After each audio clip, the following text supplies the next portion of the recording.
The strength of a nation derives from the integrity of the home. An oppressive government is more to be feared than a tiger. The superior man understands what is right. The inferior man understands what will sell. I am not the one who was born in the possession of knowledge. I am the one who is fond of antiquity, and earnest in seeking it there. When a wise man points at the moon, the imbecile examines the finger. A common man marvels at the uncommon things. A wise man marvels at the commonplace. It does not matter how slowly you go, as long as you do not stop. Everything has beauty, but not everyone sees it. Life is really simple, but we insist on making it complicated. Our greatest glory is not in never falling, but in rising every time we fall. To know what you know and what you do not know, that is true knowledge. Wherever you go, go with all of your heart. Real knowledge is to know the extent of one's ignorance. What you do not want done to yourself, do not do to others. Better a diamond with a flaw than a pebble without. Never give a sword to a man who can't dance. Silence is a true friend who never betrays. When anger rises, think of the consequences. When it is obvious that the goals cannot be reached, don't adjust the goals, adjust the action steps.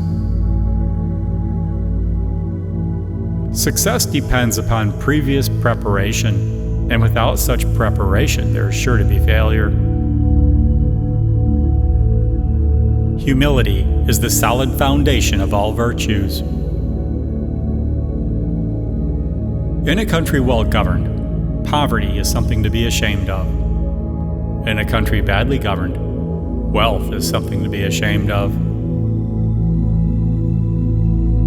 The more man meditates upon good thoughts, the better will be his world and the world at large. He who learns but does not think is lost. He who thinks but does not learn is in great danger. He who speaks without modesty will find it difficult to make his words good. If we don't know life, how can we know death? To be wronged is nothing, unless you continue to remember it. Never contract friendship with a man that is not better than thyself. The cautious seldom err. Study the past if you would divine the future.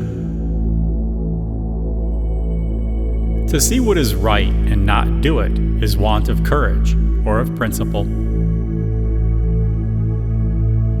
They must often change who would be constant in happiness or wisdom. We should feel sorrow, but not sink under its oppression. If you look into your own heart and find nothing wrong there, what is there to worry about? What is there to fear? A superior man is modest in his speech, but exceeds in his actions.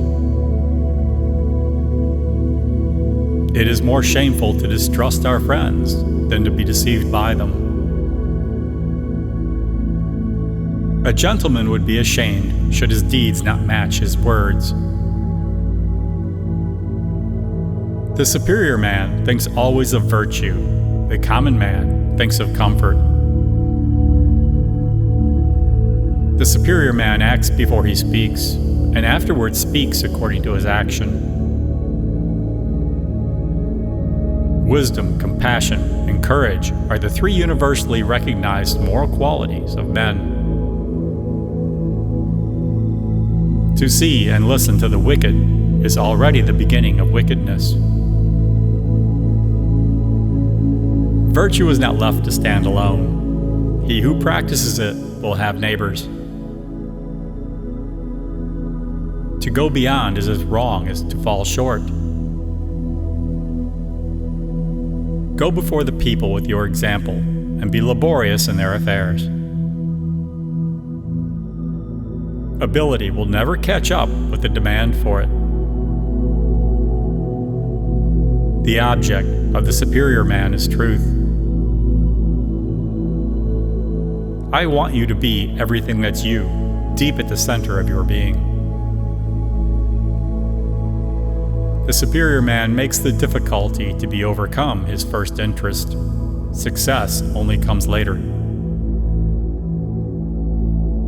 Virtuous people often revenge themselves for the constraints to which they submit by the boredom which they inspire.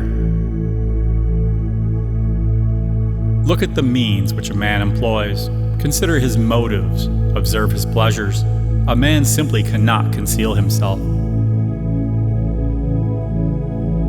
When you are laboring for others, let it be with the same zeal as if it were for yourself. He who acts with a constant view to his own advantage will be murmured against. Do not be ashamed of mistakes and thus make them crimes. Before you embark on a journey of revenge, dig 2 graves. What the superior man seeks is in himself. What the small man seeks is in others. To be wealthy and honored in an unjust society is a disgrace. Roads were made for journeys, not destinations. The noble-minded are calm and steady. Little people are forever fussing and fretting. By nature, men are nearly alike. By practice, they get to be wide apart. You will never know how sharp a sword is unless it is drawn from its sheath. We take greater pains to persuade others that we are happy than in endeavoring to think so ourselves. By 3 methods we may learn wisdom. First, by reflection, which is the noblest. Second, by imitation, which is the easiest. And third, by experience, which is the bitterest.